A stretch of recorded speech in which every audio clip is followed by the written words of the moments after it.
Hey guys, we are back with an update on the longest experiment we have ever done, our miso paste journey.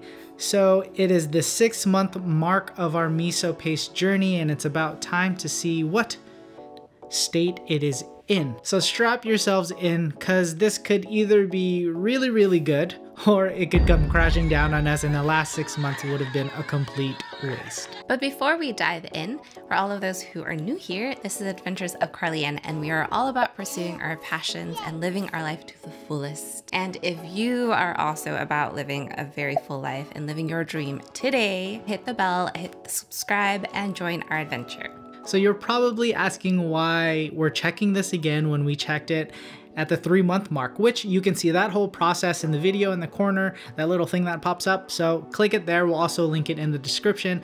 But why do we need to look at it here at the 6-month mark? At 6 months, it's actually the minimum length of time of fermentation to use your own paste, especially if you're making sweet miso. Longer will get deeper flavors, tastier flavors, but if you're extremely impatient and it was already painful to wait, then you have the green light to use your paste if and only if you did this thing. Let us introduce you to miso saute and miso sweet. Remember that thing we mentioned that you needed to make sure you did? In order to have a successful miso paste, you need to make sure you did your best to limit the growth of bacteria. Bacteria is bound to grow, it's unavoidable, but if you do see some visible bacteria in your miso paste, it isn't a cause for panic. We just scrape out the moldy bits and transfer the mix to a different container. If you've done things correctly, then the mold should have only grown on the outer parts. The time to panic would be in the case of finding mold growing on the inside of your paste. This means you had air pockets. These pockets promote the growth of mold and mean that you did not properly pack the paste. We mentioned this in the initial recipe, which we will link to,